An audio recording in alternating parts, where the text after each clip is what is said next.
تیرے لیے ہے میرا دل، تحریر فرت اشتیاق، قسط نمبر 3۔ دن بڑے بے کیف سے گزر رہے تھے۔ وہ جو ان سے روز ملنا ایک روٹین سا بن گیا تھا، اب ان کے بغیر کچھ بھی اچھا نہیں لگ رہا تھا۔ اللہ اللہ کر کے 1 مہینہ پورا ہوا تو اس نے سکون کا سانس لیا۔ فون کرنے پر معلوم ہوا کہ وہ لوگ ابھی نہیں آئے۔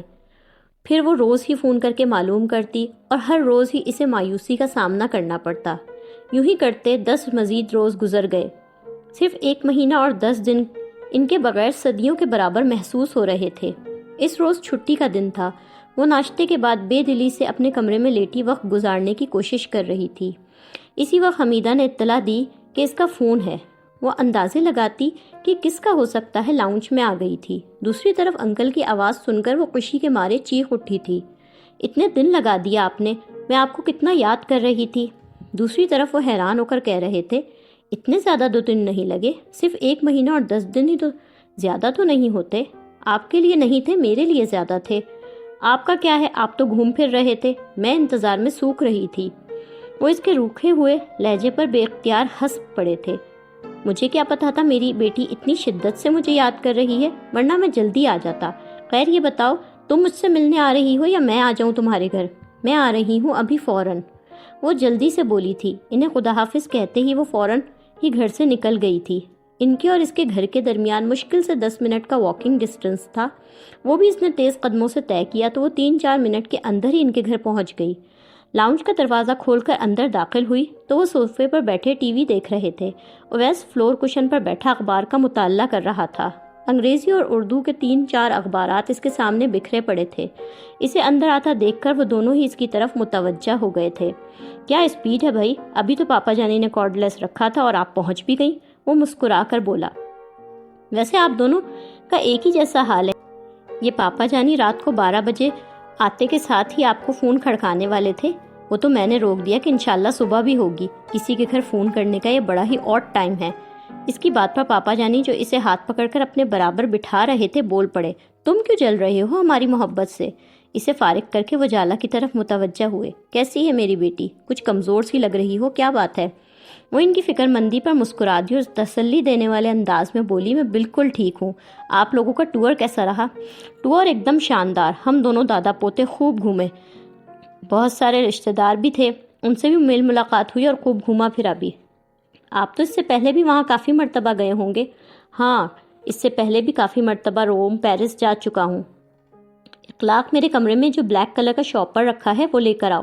انہوں نے اخلاق کو بآواز بلند آواز دی اور وہ سر ہلاتا ہوا کمرے کی طرف چلا گیا تو اس سے کہنے لگے، اخلاق بتا رہا تھا تم روزانہ فون کر کے پوچھتی تھی ہم لوگوں کے بارے میں۔ ہاں، آپ نے اتنے دن جو لگا دیے، 1 مہینے کا کہہ کر گئے تھے، وہ ناراضگی سے بولی۔ اصل میں ارادہ تو خالی عمرہ کر کے واپس آ جانے کا تھا، پھر میں نے سوچا کہ 15 دن کا ویزا مکمل استعمال کرنا چاہیے۔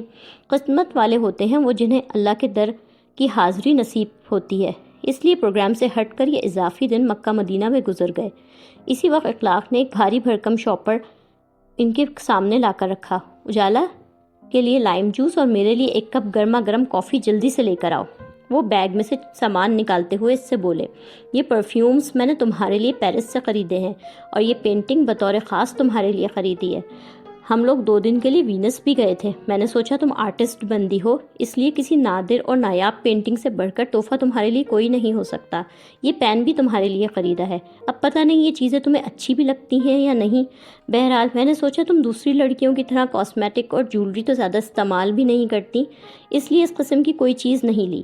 وہ اتنے زیادہ قیمتی تحائف قبول کرنے سے ہچکچا رہی تھی۔ انکل آپ کا بہت شکریہ، آپ نے مجھے یاد رکھا، لیکن یہ سب کچھ بہت زیادہ ہے، بس 1 آدھ چیز کافی تھی۔ وہ انہیں انکار کرنا بھی چاہ رہی تھی اور کرتے ہوئے ڈر بھی رہی تھی کہ وہ ناراض ہو جائیں گے۔ اس کا مطلب ہے تمہیں یہ چیزیں پسند نہیں آئیں؟ وہ جان بوجھ کر اس کی بات کو غلط رنگ دینے لگے تو وہ بے اختیار بولی، سب چیزیں بہت اچھی ہیں لیکن کوئی لیکن ویکن نہیں۔ وہ اس کی بات کاٹ کر خفگی بھرے انداز میں بولے، میں تمہیں صرف بیٹی کہتا نہیں سمجھتا بھی ہوں، اور تم میرے ساتھ غیریت برت رہی ہو۔ یہ اویس بھی تو ہے تمہاری طرح، اس کے لیے بھی میں نے پرفیومز خریدے، بلکہ اس نے ضد کر کے مجھ سے پیسے بٹورے، تمہارے ہی جیسا پین اس کے لیے بھی لیا ہے۔ اس نے تو مجھ سے کوئی چیز لینے کے لیے ہرگز بھی تکلف نہ کیا۔ تم کیا اس سے بھی بڑی ہو گئی ہو؟ ان کی ناراضگی سے سہم کر وہ جلدی سے بولی، آپ ناراض تو مت ہو، آئی ایم سوری، آئندہ اگر تم نے میرے ساتھ غیروں والی بات کی تو میں واقعی ناراض ہو جاؤں گا۔ اویس اس تمام بات چیت سے بے نیاز اخبار میں کھویا ہوا تھا۔ اخلاق نے ٹرے لا کر سامنے رکھی تو اس نے لائم جوس کا گلاس اٹھا لیا۔ مدینہ میں ایک اتنا خوبصورت گولڈ کا بریسلٹ خریدتے خریدتے رک گیا۔ حالانکہ وہ تمہارے ہاتھ میں بہت اچھا لگتا، لیکن میں نے تمہیں کبھی جولری پہنے ہوئے دیکھا ہی نہیں، اس لیے سوچا شاید تمہیں پسند نہیں ہے۔ نہیں، مجھے الجھن سی ہوتی ہے، اگر کبھی آنے جانے کے لیے پہن بھی لوں تو سخت کوفت ہوتی ہے، ایسا لگتا ہے جیسے بہت سارا وزن اپنے اوپر لادا ہوا ہے، سانس گھٹنے لگتی ہے۔ وہ اپنے سادہ رہنے کی وجہ بتانے لگی تو وہ بے اختیار مسکرا دیے۔ اویس، میں تم سے کہہ رہا تھا نا، اس کی ہر بات سبین جیسی ہے، وہ بھی اسی کی طرح میک اپ اور زیورات سے بیزار رہا کرتی تھی۔ انہوں نے اویس کو مخاطب کیا تو وہ اخبار پر سے نظر اٹھا کر اس کی طرف دیکھ کر مسکرایا اور دوبارہ اپنی نظریں اس پزل کی طرف گاڑ دیں جسے وہ حل کر رہا تھا۔ اس کی طرف سے اپنی بات کا کوئی جواب نہ پا کر وہ کچھ بیزار سے ہوئے۔ یہ لڑکا کبھی نہیں سدھرے گا، انہوں نے دل میں سوچا۔ اس کی طرف سے مایوس ہو کر وہ دوبارہ اجالا سے مخاطب ہوئے۔ سبیہ تو بہت سخت چڑا کرتی تھی سبین کی اس عادت سے، مگر وہ بھی ایک ہی تھی، اگر کبھی کہنے سننے پر کچھ پہن بھی لیا تو تھوڑی دیر بعد اتار کر بیٹھی ہوئی ہوتی تھی، بالکل تمہاری طرح دھلے ہوئے منہ سے رہا کرتی تھی۔ انہیں تیار ہونے کی ضرورت بھی کیا تھی؟ اللہ تعالیٰ نے انہیں سجا سنوار کر خوب تیار کر کے اس دنیا میں بھیجا تھا، ان مصنوعی سہاروں کی انہیں بالکل بھی ضرورت نہیں تھی۔ وہ سامنے دیوار پر لگی اس تصویر پر جس میں ایک بے حد حسین لڑکی ایک نہایت خوبرو مرد کے ساتھ کھڑی تھی نظریں جما کر بولی۔ ہر بار ان کے گھر آ کر اس تصویر کو دیکھ کر وہ یہی سوچا کرتی تھی کہ شاید ایسے ہی جوڑے کو چاند سورج سے تشبیہ دی جاتی ہے۔ وہ دونوں حسن و خوبصورتی کا مجموعہ تھے، ایک دم پرفیکٹ کپل۔ تمہاری سادگی سے رہنے کی بھی کیا یہی وجہ ہے؟ وہ شرارت سے مسکرا کر بولے تو وہ جھیپ کر رہ گئی۔ میں اپنی بات تھوڑی کر رہی ہوں، میں تو عادتاً ہی ایسی ہوں، وہ وضاحتی انداز میں بولی تو وہ کہنے لگے، کیوں تمہارے خیال سے کیا تم خوبصورت نہیں ہو؟ انہوں نے ذرا سی بات کا ایشو بنا کر بحث کو طویل کر دیا۔ وہ ایک نظر اویس پر ڈال کر جو ان لوگوں سے یکسر بے نیاز اور بیگانہ محسوس ہو رہا تھا بولی، اللہ کا شکر ہے اس نے تمام چیزوں کے ساتھ بنایا ہے، اور اللہ تعالیٰ سب لوگوں کو تو حسن کا مجموعہ نہیں بنا سکتا تھا، کچھ لوگوں کو تو میرا جیسا بھی ہونا تھا، بڑا عام سا۔ اس کی بات پر وہ گردن ہلا کر بولے، لڑکی تم انکساری سے کام لے رہی ہو، تمہیں اندازہ ہی نہیں ہے اپنی خوبصورتی کا۔ ان کی بات پر بے ساختہ وہ مسکرا دی، آپ کو تو میں پیاری ہی لگوں گی۔ وہ ان کی بات کو انجوائے کرتے ہوئے بولی، کیوں تم خود کس کو پیاری لگنا چاہتی ہو؟ کون ہے وہ جس کی تعریف کرنے پر تمہیں اپنی خوبصورتی کا یقین آئے گا؟ وہ بڑے صاف گو بلکہ کسی حد تک منہ پھٹ بھی ہیں، یہ بات وہ جانتی تھی، لیکن اس حد تک ہوں گے یہ اس کے وہم و گمان میں بھی نہیں تھا۔ اس وقت ان کی اس بات پر اس کے 14 طبق روشن ہو گئے تھے۔ وہ کوئی جواب دینے کی پوزیشن ہی میں نہیں تھی۔ سامنے بیٹھے بندے نے اخبار ایک طرف رکھ دیا تھا اور اب بڑے غور سے اس کا سرخ چہرہ دیکھ رہا تھا۔ اسے سر جھکائے ہوئے پتہ نہیں تھا کہ وہ دونوں ہی بڑی فرصت سے اس کا چہرے کا معائنہ کر رہے ہیں۔ اس قسم کی صورتحال کا سامنا اسے زندگی میں پہلی مرتبہ کرنا پڑ رہا تھا اور وہ سخت نروس ہو رہی تھی۔ وہ اپنی اس کیفیت سے جلد پیچھا چھڑانا چاہتی تھی۔ اس طرح کی باتیں تو اس نے کبھی اپنی دوستوں میں بیٹھ کر بھی نہیں کی تھی، کہاں کہ 2 عدد مردوں کے سامنے۔ فوری طور پر اس کی سمجھ میں یہی آیا کہ کپ اور گلاس ٹرے میں رکھ کر واپس کچن میں رکھائے۔ اس خیال کے آتے ہی وہ جلدی سے ٹرے اٹھا کر کھڑی ہو گئی۔ انکل، آپ کے لیے کافی اور لاؤں؟ وہ جو ہونٹوں میں مسکراہٹ دبائے اسے شوق نظروں سے دیکھ رہے تھے بے اختیار قہقہ لگا کر ہنس پڑے۔ نہیں، رہنے دو۔ اس کی حالت پر شاید انہیں ترس آ گیا تھا، اس لیے قہقہ مختصر کرتے ہوئے جواب دیا اور وہ جلدی سے کچن کی طرف پلٹ گئی۔ کچن میں آ کر 2 گلاس ٹھنڈے پانی کے پی کر اپنے حواس بحال کیے اور پھر وہیں کھڑے ہو کر 2-4 منٹ گزار دیے۔ کچھ دیر بعد وہ لاؤنج میں واپس آئی تو خود کو کسی حد تک نارمل کر چکی تھی۔ اچھا انکل، میں چلتی ہوں۔ وہ وہیں کھڑے کھڑے ان سے بولی تو وہ ٹی وی پر سے نظریں ہٹا کر اسے دیکھتے ہوئے بولے، اتنی جلدی کیا ہے؟ کھانا کھا کر جانا؟ نہیں، مجھے گھر جانا کر اپنے ہفتے بھر کے جمع شدہ کچھ کام نمٹانے ہیں، اور ویسے بھی میں نے تو ناشتہ ہی اتنا لیٹ کیا تھا، لنچ تو شاید کروں گی ہی نہیں۔ کوئی بہانہ نہیں چلے گا، بھوک نہیں ہے تو کوئی بات نہیں، خالی ہمارا ساتھ دینے کے لیے بیٹھ جانا۔ وہ اس کے اعتراض کو کوئی اہمیت دینے کو تیار نہ تھے۔ انکل، دیر ہو جائے گی، سچ مجھے بہت کام ہے۔ اویس شاید اخبار پڑھ چکا تھا، اس لیے اب فرصت سے بیٹھا ان دونوں کی گفتگو سن رہا تھا۔ ویسے تو مجھے معلوم ہے کہ تم بہانے بنا رہی ہو، لیکن پھر بھی مان لیتا ہوں کہ تمہیں جلدی ہے، لیکن کھانا تو تمہیں پھر بھی کھانا پڑے گا۔ اس سے کہتے انہوں نے شاہد کو آواز لگا کر کہا کہ کھانا لگا دو، تمہاری خاطر آدھا گھنٹے پہلے ہی لنچ کر لیتے ہیں۔ وہ ہتھیار ڈالنے والے انداز میں صوفے پر بیٹھ گئی۔ اویس اس کی بے بسی پر مسکرا کر رہ گیا۔ کچھ دیر بعد وہ دونوں کے ساتھ ڈائننگ ٹیبل پر بیٹھی تھی۔ وہ اسے اصرار کر کر کے مختلف چیزیں پیش کرنے لگے تو وہ روٹھے ہوئے انداز میں بولی، آپ نے کہا تھا خالی ساتھ دینے کے لیے بیٹھ جانا۔ اس کی بات پر اویس بڑی سنجیدگی کے ساتھ پاپا جانی سے مخاطب ہوا، یہ بالکل صحیح کہہ رہی ہیں، آپ کو اپنے کہے لفظوں کا احترام کرنا چاہیے۔ اجالا نے چونک کر اس کی طرف دیکھا تو وہ بڑی سنجیدگی سے سلاد کھاتا پاپا جانی کی طرف دیکھ رہا تھا۔ وہ سمجھ نہیں پائی کہ وہ اس کا مذاق اڑا رہا تھا یا یوں ہی بول رہا تھا۔ اس نے اپنی پلیٹ میں تھوڑے سے چاول اور سلاد ڈال کر انکل کو خوش کرنے کی کوشش کی تھی۔ کھانا کھا کر وہ فوراً ہی گھر لوٹ آئی تھی۔ انکل نے واپس آنے کے بعد دوبارہ پارک آنا شروع کر دیا تو اس نے بھی اپنی سابقہ روٹین بحال کر لی۔ اب وہ دونوں پھر پہلے کی طرح روزانہ گھنٹہ 1.5 گھنٹہ واک کرتے اور دنیا جہاں کے موضوعات پر دل کھول کر اظہار خیال کیا جاتا۔ اسے ان کے گھر گئے 1 مہینہ ہو گیا تھا۔ جب انکل سے پارک میں ملاقات ہو جاتی تو پھر گھر جانے کا تو کوئی جواز ہی نہیں تھا۔ وہ خود 2-4 مرتبہ اسے گھر بلا چکے تھے مگر وہ نہیں گئی۔ اس روز وہ انکل پارک سے نکل رہے تھے جب فٹ پاتھ پر چلتے ہوئے اسی وقت ایک گاڑی ان کے پاس آ کر رکی۔ وہ دونوں ہی نے چونک کر اس کو دیکھا۔ اپنی طرف کا شیشہ نیچے کر کے اویس ان سے مخاطب ہوا، کہاں جانا ہے آپ لوگوں کو؟ آئے میں ڈراپ کر دوں۔ اس کے شرارتی انداز پر وہ بے اختیار مسکرا دی جبکہ انکل بڑی شان بے نیازی سے کہنے لگے، ہم ایرے غیرے سے لفٹ نہیں لیا کرتے، میاں اپنا راستہ ناپو۔ ان کی بات کو انجوائے کرتے ہوئے اس نے بولا، آپ کی بھی یہی رائے ہے کیا؟ وہ اسے اپنی جانب توجہ پا کر بے اختیار نفی میں سر ہلا گئی۔ آپ آج کل ہیں کہاں، نظر نہیں آ رہی؟ اس نے سوال کیا۔ یہی ہوں، مجھے کہاں جانا ہے، انکل سے تو روز ملاقات ہوتی ہے۔ اسے سنجیدگی سے جواب دیا۔ انکل گاڑی کی طرف بڑھتے ہوئے اس سے بولے، اجالا اب یہ اتنا اصرار کر رہا ہے تو میرا خیال ہے بیٹھ جانا چاہیے، آ جاؤ شاباش۔ وہ اس کے برابر کی نشست سنبھالتے ہوئے اس کے لیے پیچھے کا دروازہ کھول گئے تو اسے بھی گاڑی میں بیٹھنا پڑا۔ چلو اس بہانے آج اجالا کا گھر بھی دیکھ لیں گے، اس بے مروت لڑکی نے تو کبھی اپنے گھر بلایا ہی نہیں۔ گاڑی اس کے گھر جانے والی سڑک پر مڑی تو انکل بولے۔ اس کی بات پر وہ کچھ پریشان سی ہو گئی۔ اپنے گھر کا تصور اس کے لیے اتنا بھیانک تھا کہ وہ خود وہاں بمشکل جایا کرتی تھی، اب انہیں لازمی اندر چلنے کی آفر کرنی پڑے گی۔ وہ کچھ بے چین سی ہو گئی۔ گاڑی اس جہنم کے سامنے رکی جسے اس کا گھر ہونے کا احساس حاصل تھا۔ وہ بڑی بے دلی سے گاڑی سے اترتے ہوئے بولی، آئے انکل اندر چلیں۔ انداز ایسا تھا جیسے مجبوراً بلا رہی ہو، اور وہ جنہیں چہرہ شناسی کا دعویٰ تھا کیسے اس کا چہرہ نہ پڑھ پاتے۔ پھر کسی وقت آئیں گے انشاءاللہ، اللہ حافظ۔ انہوں نے پرشفقت انداز میں مسکرا کر معذرت کی تو ویس نے گاڑی سٹارٹ کر دی۔ ان لوگوں کو اللہ حافظ کہتی وہ گیٹ میں گھس گئی۔ وہ اسٹڈی میں بیٹھے اویس سے اپنے آرٹیکلز ٹائپ کروا رہے تھے۔ وہ تیز رفتاری سے کی بورڈ پر انگلیاں چلا رہا تھا جبکہ وہ کچھ فاصلے پر راکنگ چیئر پر بیٹھے اسے ٹائپ کرتا دیکھنے کے ساتھ مختلف مشوروں سے نواز رہے تھے۔ جہاں کچھ ترمیم کرنی ہوتی وہ وہیں بیٹھے بیٹھے کروا دیتے۔ ان دنوں وہ اپنی کتاب کو منظر عام پر لانے کے لیے کام میں مصروف تھے اور فارغ وقت میں اویس ان کا بھرپور ساتھ دیا کرتا تھا۔ کوریڈور سے آتی اجالا کی آواز کو ان دونوں ہی نے تعجب کے ساتھ سنا اور شاید اخلاق سے پوچھ رہی تھی، انکل کہاں ہیں؟ انہوں نے بے ساختہ وال کلاک کی طرف دیکھا تو رات کے 10 بجے اس کا آنا خاصا تعجب کی بات تھی۔ وہ زیادہ تر دن یا بہت سے بہت ہوا تو شام میں آیا کرتی تھی۔ اتنے دنوں سے تو وہ ان کے گھر آئی بھی نہیں تھی۔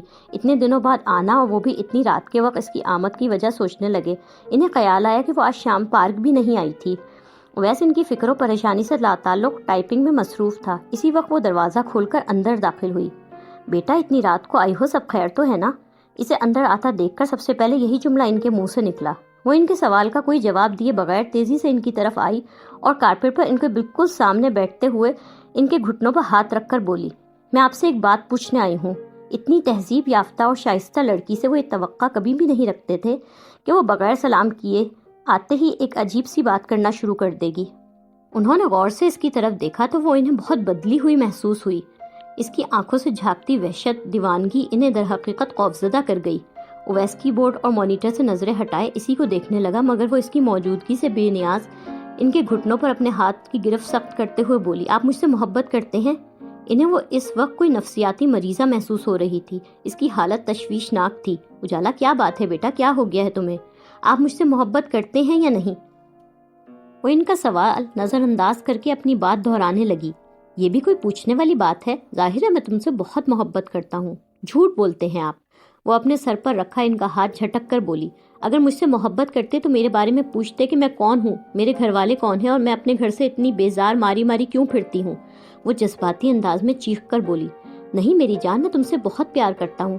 میں تو صرف یہ چاہتا تھا کہ تم خود میرے اوپر بھروسہ کر کے مجھے اپنے بارے میں سب کچھ بتاؤ، وہ نرم لہجے میں بولے۔ جس اجالا کو وہ جانتے تھے وہ اس لڑکی سے بہت مختلف تھی جو اس وقت ان کے روبرو تھی، اور ان کی سمجھ میں نہیں آ رہا تھا کہ اس کے ساتھ کس طرح بہیو کریں۔ ابھی جب میں گھر سے گاڑی سے لے کر آئی تو میرا دل چاہ رہا تھا کہ سامنے سے آتے ٹرک کے آگے اپنی گاڑی ٹکرا دوں۔ ایسا کرنے ہی والی تھی، پھر اسی وقت مجھے خیال آیا کہ میرے مرنے پر تو کوئی رونے والا بھی نہیں ہوگا۔ میں نے سوچا آپ سے پوچھ لوں کہ آپ مجھ سے محبت کرتے ہیں یا نہیں۔ شکر ہے اب میرے مرنے پر کوئی تو اداس ہوگا۔ پہلے میں سوچا کرتی تھی کہ آخر لوگ خودکشی کیسے کر لیتے ہیں، خود اپنے ہاتھوں اپنی زندگی ختم کر لینا کتنا مشکل کام ہے، لیکن یہ کوئی اتنا ناممکن کام بھی نہیں۔ آپ میرے مرنے کے بعد بھی مجھے یاد رکھیں گے نا؟ وہ اس وقت قطعاً اپنے حواسوں میں نہیں تھی، وہ اس کی بات پر دہل کر رہ گئے۔ اجالا ایسے نہیں کہتے بیٹا، مجھے بتاؤ ہوا کیا ہے؟ کسی نے کچھ کہا ہے؟ گھر والوں سے کوئی ناراضگی ہو گئی ہے؟ شاباش مجھے بتاؤ۔ وہ اسے بچوں کی طرح بہلانے کی کوشش کرنے لگے، اپنے ہاتھوں سے اس کے چہرے پر بکھری لٹوں کو سنوارتے ہوئے وہ اسے نارمل کرنے کی کوشش کر رہے تھے۔ وہ اچانک ان کے گھٹنوں پر سر رکھ کر پھوٹ پھوٹ کر رو پڑی۔ مجھ سے کوئی پیار نہیں کرتا، کسی کو میری ضرورت نہیں ہے، میں انوانٹیڈ ہوں، اور وہ ماریا کہہ رہی تھی کہ میری بددعاؤں کی وجہ سے اس کا بچہ مر گیا ہے۔ میں اس سے جیلس ہوتی ہوں، اسے خوش دیکھ کر جلتی رہتی ہوں، اور میری وجہ سے اس کی زندگی جہنم بنی ہوئی ہے۔ وہ بلک بلک کر رو رہی تھی۔ اویس ایک دم اٹھ کر اس کی طرف آیا۔ وہ اس بات سے ڈر رہا تھا کہ کہیں پاپا جانی کی اپنی حالت اس کے رونے کی وجہ سے خراب نہ ہو جائے۔ یہ لڑکی جس سے وہ بہت پیار کرتے تھے، اس کا رونا آخر وہ کیسے برداشت کر سکتے تھے؟ ان کے گھٹنوں پر رکھا اس کا سر اس نے آرام سے اٹھایا تو وہ دھندلی آنکھوں سے اس کی طرف دیکھنے لگی۔ پاپا جانی تو چپ سادے بیٹھے بس ایک ٹک اسے دیکھے جا رہے تھے۔ اس کا شاید ذہن اور شعوری نظام مکمل طور پر مفلوج ہو گیا تھا، اس لیے اسے دیکھ کر بھی نہیں چونکی اور ان سے کہنے لگی۔ اور وہ سعود آرام سے کھڑا اس کی ساری باتیں سنتا رہا۔ پھر جب میں گاڑی کی چابی لے کر باہر نکلی اس نے مجھے روکا بھی نہیں۔ ہاں ہوتی ہوں میں جیلس، مجھ سے کسی کی خوشی برداشت نہیں ہوتی۔ جب میں خوش نہیں ہوں تو کسی کو بھی حق نہیں پہنچتا خوش ہونے کا۔ میرا دل چاہتا ہے سارے لوگ ان کی خوشیاں چھین لوں، میں روؤں تو سب روئیں۔ ہاں میں نے مارا ہے اس کا بچہ۔ وہ پھر چیخ چیخ کر رونے لگی۔ اجالا ہوش میں آؤ، اویس نے اسے جھنجھوڑا۔ دیکھو تمہاری وجہ سے پاپا جانی کی طبیعت خراب ہو جائے گی، اپنا نہیں تو ان کا خیال کرو۔ اس کی بات پر وہ بے اختیار اس کے سینے پر سر رکھ کر زار و قطار رونے لگی تو وہ بری طرح بوکھلا گیا۔ 2-3 منٹ بعد اس نے محسوس کیا کہ رونے کی آواز بند ہو گئی ہے۔ ڈرتے ڈرتے اپنے سینے پر رکھا اس کا سر اٹھایا تو اس کا بے ہوش وجود اس کے ہاتھوں میں جھول کر رہ گیا۔ اویس ڈاکٹر کو فون کرو، پتہ نہیں اسے کیا ہو گیا۔ پاپا جانی اسے بے ہوش دیکھ کر بہت پریشان ہو گئے۔ پاپا جانی آپ پریشان نہ ہو، اسے کچھ نہیں ہوا۔ وہ ان کے چہرے پر پریشانی دیکھتا ہوا انہیں تسلی دینے لگا۔ کیسے پریشان نہ ہوں، میری بچی ایسی حالوں کو پہنچ گئی اور میں آرام سے رہوں؟ ہاتھ پاؤں چھوڑ دینے اور پریشان ہونے سے آج تک کوئی مسئلہ حل نہیں ہوا۔ وہ کچھ ناراضگی بھرے لہجے میں کہتا اسے سنبھال کر اور سہارا دے کر کھڑا ہوا۔ اس کے بے ہوش جسم کا سارا بوجھ اس کے کندھوں پر تھا۔ آہستہ قدموں سے چلتا اسے لے کر وہ بابا جانی کے بیڈ روم میں آ گیا اور بڑے آرام سے احتیاط سے اسے بیڈ پر لٹا دیا۔ اس کے پیچھے وہ بھی کمرے میں داخل ہو گئے تھے اور بیڈ پر اجالا کے برابر میں بیٹھتے انہوں نے 2-3 صورتیں پڑھ کر اس کے اوپر پھونکی تھی۔ اویس اس کے چہرے پر پانی چھڑکتا اسے آوازیں دے کر اٹھانے کی کوشش کر رہا تھا۔ 10-15 منٹ کی جدوجہد کے بعد جب وہ ہوش میں آئی تو اسے اویس کی ہی آواز آئی، اجالا اٹھو۔ وہ اب ڈاکٹر کو فون کرنے ہی والا تھا کہ اس کے وجود میں حرکت محسوس ہو گئی اور وہ رک گیا۔ اسے ایسا لگ رہا تھا جیسے کہیں بہت دور سے کوئی آواز دے کر اسے بلا رہا ہے۔ یہ آواز کس کی تھی وہ نہیں پہچان پا رہی تھی۔ بڑی مشکلوں سے اس نے آہستہ آہستہ آنکھیں کھولی تو وہاں موجود دونوں ہی افراد نے شکر ادا کیا۔ اپنے بالکل قریب جھک کر کھڑے اویس کو دیکھ کر وہ ایک دم اپنے حواسوں میں واپس آ گئی۔ ایک نظر خود پر اور اپنے برابر بیٹھے انکل پر ڈال کر اٹھ بیٹھی۔ دونوں ہاتھوں سے اپنے سر کو تھامے وہ اپنی کچھ دیر پہلے کی دیوانگی پر شرمسار سی بیٹھی تھی۔ وہ دونوں اس سے کچھ بھی کہے بغیر خاموشی سے اسے دیکھ رہے تھے۔ ہوش و خرد سے بیگانگی کے عالم میں وہ جو کچھ کر گزری تھی وہ اسے اچھی طرح یاد تھا۔ وہ ساری زندگی کبھی کسی کے سامنے نہ کھلی تھی، اپنے خول میں بند لوگوں سے دور دور رہتی تھی۔ لوگوں کے لیے وہ ہمیشہ ایک بند کتاب کی طرح رہی تھی۔ کیا ہو جاتا جو وہ آج یہاں نہ آتی؟ اس سے تو بہتر تھا کہ وہ گاڑی واقعی کہیں ٹکرا دیتی۔ یوں خود کو بے نقاب کر کے وہ اپنی ہی نظروں میں گر گئی تھی۔ کس حساب میں وہ ان لوگوں کو پریشان کرنے چلی آئی؟ اس کا دل چاہا کہ وہ کہیں غائب ہو جائے، ان لوگوں کی نظروں سے چھپ جائے جو پتہ نہیں اس کے بارے میں کیا سوچ رہے ہوں گے۔ بیٹا دودھ پیو گی؟ اس نے اپنے برابر بیٹھے انکل کی آواز سنی۔ اس میں اتنی ہمت بھی نہیں تھی کہ انکار میں سر ہلا دے۔ اویس شاہد سے کہو ایک گلاس دودھ لے کر آئے، انہوں نے اویس سے کہا تو دروازے کی طرف بڑھ گیا۔ میں گھر جاؤں گی، وہ ان دونوں سے نظریں چرائے سر جھکا کر بولی۔ وہ اب مزید ایک لمحہ بھی ان لوگوں کے گھر میں نہیں رہنا چاہتی تھی۔ چلیں پاپا جانی اجالا کو گھر چھوڑ کر آتے ہیں۔ وہ اس حالت میں اسے واپس بھیجنے کے لیے کسی قیمت پر تیار نہیں تھے، لیکن اویس آنکھوں میں اصرار لیے کھڑا تھا۔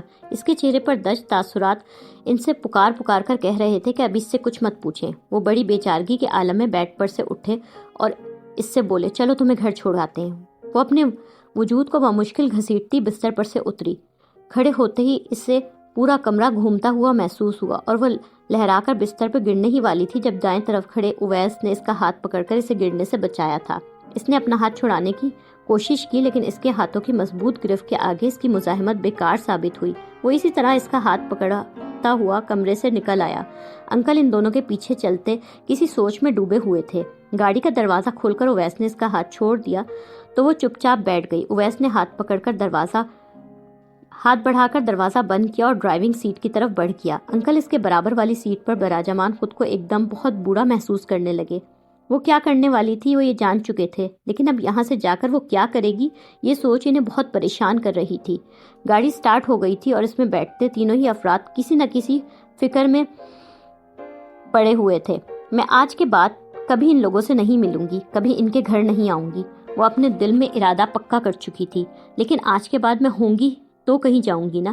بس اب اس زندگی کے قید سے چھٹکارا پالوں گی، پھر جس کا دل چاہے میرے بارے میں جو سوچے۔ کچھ دیر پہلے کی شرمندگی جو محسوس کر رہی تھی وہ ایک دم زائل ہو گئی اور وہ ہلکی ہلکی ہو کر گاڑی میں بیٹھی رہی۔ گاڑی اس کے گیٹ کے سامنے رکی تو وہاں کا پرسکون سا ماحول دیکھ کر اس کے لبوں پر مسکراہٹ بکھر گئی۔ کسی کو کیا پرواہ کہ وہ کہاں گئی تھی؟ اگر مر بھی گئی تو کسی کے پاس اتنا وقت نہیں تھا کہ بیٹھ کر اس کا سوگ مناتا یا اسے ڈھونڈنے کی کوشش کرتا۔ خاموشی سے گاڑی سے اتر گئی اور بغیر ان لوگوں کو دیکھے گیٹ کی طرف بڑھنے لگی۔ اجالا، ایک منٹ رکو۔ اپنے پیچھے انکل کی آواز سن کر وہ رک گئی۔ گردن موڑ کر پیچھے دیکھا تو وہ گاڑی سے اتر کر اس کے پاس آ رہے تھے۔ جو سوال تم نے مجھ سے کیا تھا وہی میں تم سے کر رہا ہوں، کیا تمہیں مجھ سے محبت ہے؟ وہ اس کا ہاتھ اپنے ہاتھوں میں پکڑ کر بولے۔ وہ بہت بدتمیزی کے ساتھ انکار کر کے ان کا دل توڑ دینا چاہتی تھی۔ کیا فرق پڑتا تھا؟ جہاں اتنے بہت سے لوگ اسے برا سمجھتے تھے، اگر ان میں وہ بھی شامل ہو جائیں۔ اس کی صحت پر اس سے کوئی فرق نہیں پڑتا، لیکن اپنی سوچ کے برخلاف اس نے گردن ہلا دی۔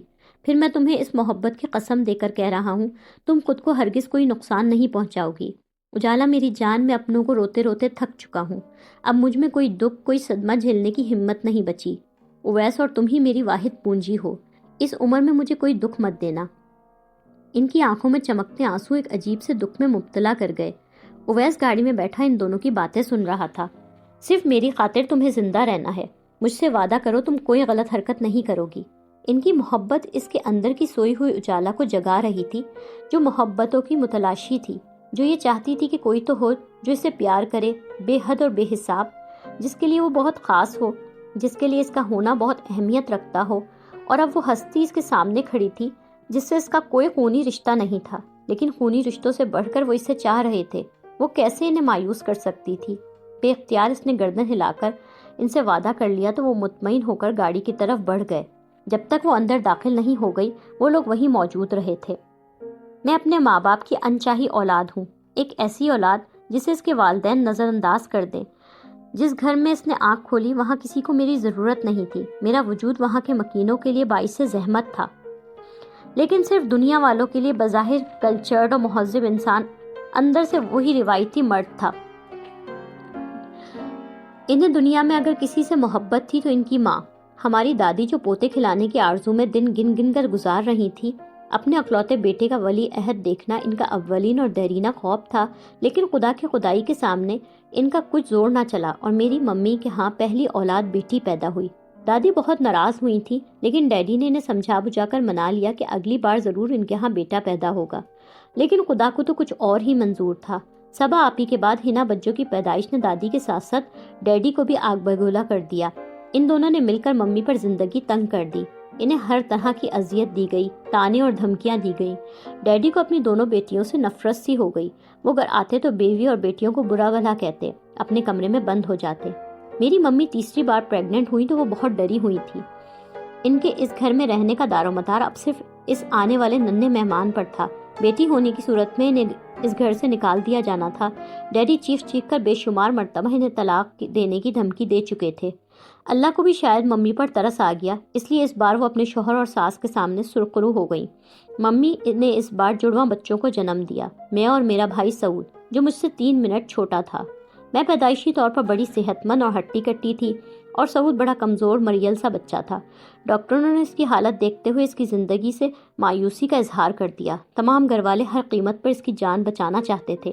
میری ممی کو اپنے گھر بچانا تھا، اس لیے ڈیڈی اور دادی کو خوش کرنا تھا، اس لیے، اور دادی کو بیٹے کا وارث دیکھنا تھا، اس لیے سب کے پاس اسے توجہ دینے کی معقول وجہ موجود تھی۔ ایسے میں کسی کو بھی اس بچی کا خیال نہ آیا جو ماں کی آغوش سے محروم، آیا کے رحم و کرم پر گھر میں تنہا پڑی رہتی تھی۔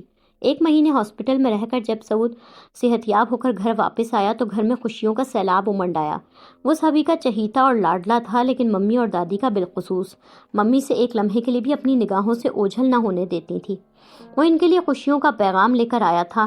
اس نے انہیں طلاق جیسے منحوس داغ سے بچا لیا تھا تو وہ کیوں نہ اسے چاہتی۔ ممی کے پاس میرے لیے کوئی وقت نہ تھا۔ انہیں تو شاید یہ یاد بھی نہیں تھا کہ سعود کے ساتھ ساتھ انہوں نے ایک بیٹی کو بھی جنم دیا تھا جس کا انہوں نے ابھی تک نام بھی نہیں رکھا تھا۔ میری پیدائش کے 2 ماہ بعد میری نانی کوئٹہ سے آئیں تو انہوں نے ہی میرا نام اجالا شہریار رکھا۔ میرا نام تو میرے لیے خود ایک لطیفہ ہے۔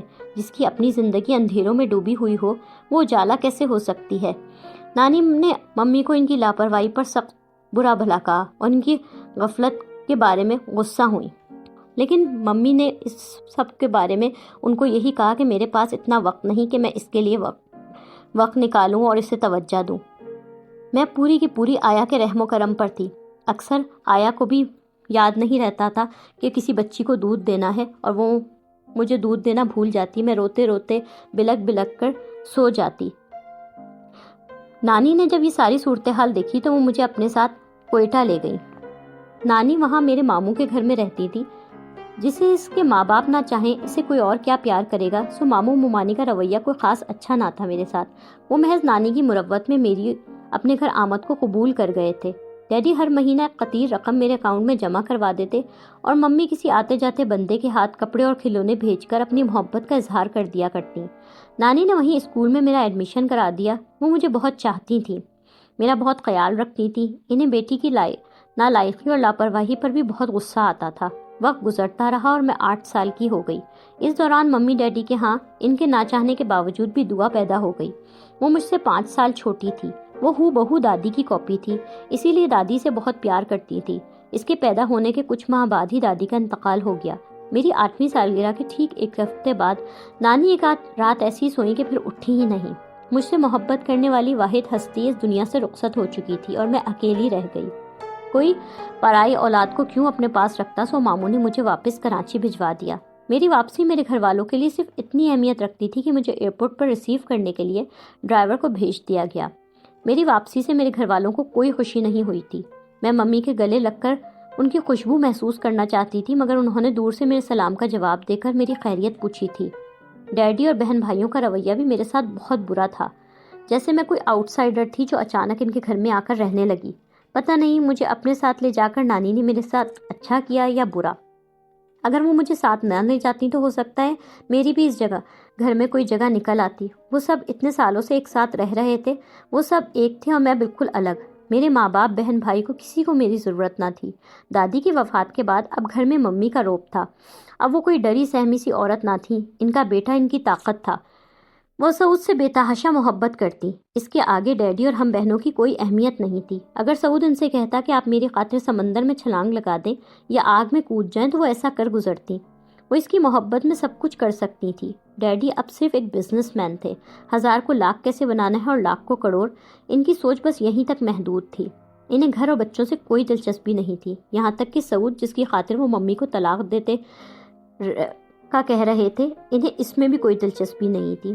ہاں البتہ دعا سے وہ کافی پیار کرتے تھے، شاید اس لیے کہ وہ دادی جیسی تھی۔ میں گھر والوں میں شامل ہونا چاہتی تھی، میں اپنے آپ کو اس گھر کا حصہ بنانا چاہتی تھی، اس لیے میں نے سب کا بہت خیال رکھنا شروع کر دیا۔ ڈیڈی کافی کے شوقین تھے۔ رات میں سونے سے پہلے اپنے ننھے ننھے ہاتھوں سے کافی بنا کر ان کے لیے لے جایا کرتی تھی تو وہ بغیر کچھ کہے کپ ہاتھ میں لے لیتے۔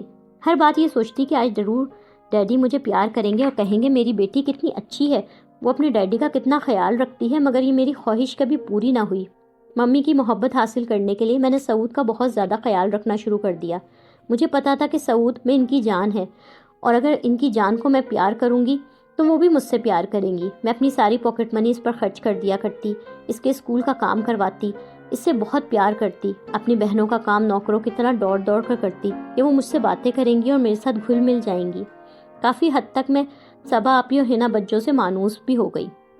دعا البتہ سب سے مختلف تھی، وہ بہت زیادہ ضدی تھی، وہ بالکل دادی کی طرح کی تھی۔ ڈیڈی نے صبا آپی اور ہنا بچوں کی شادیاں بہت کم عمری میں کر دی۔ وہ بلا کے اسٹیٹس کانشیس بندے تھے، اس لیے ان کے دونوں داماد ان کی طرح ویل آف فیملیز سے تعلق رکھتے تھے۔ ان دونوں کی شادی کے بعد میں کچھ اور بھی اکیلی ہو گئی، لیکن میں نے گھر والوں کا خیال رکھنا نہیں چھوڑا۔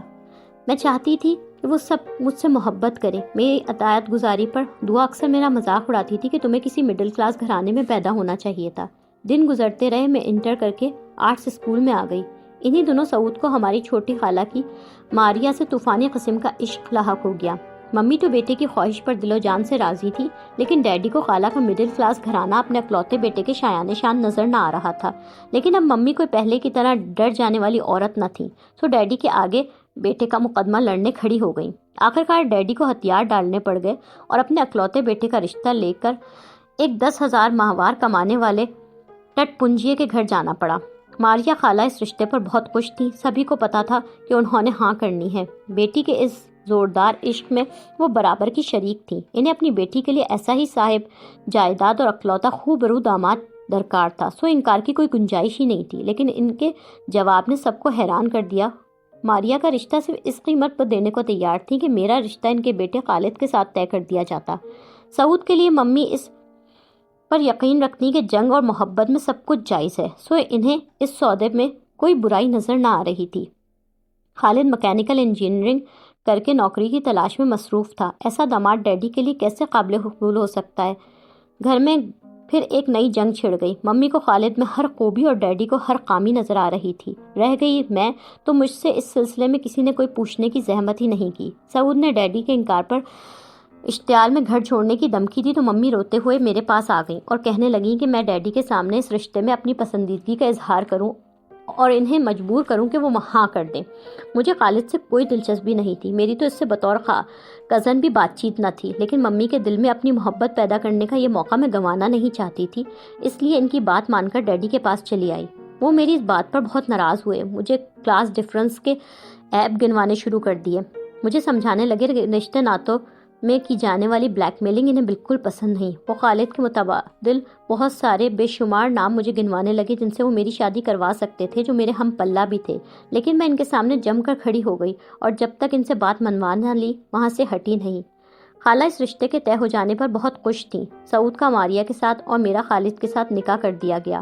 ماریا کو تو بیاہ کر ہمارے گھر آنا تھا، لیکن ڈیڈی کبھی بھی اپنی بیٹی کو 120 گز کے گھر میں رخصت نہیں کر سکتے تھے۔ اس وقت میں اسے ان کی اپنے آپ سے محبت جان کر خوش ہوتی رہی۔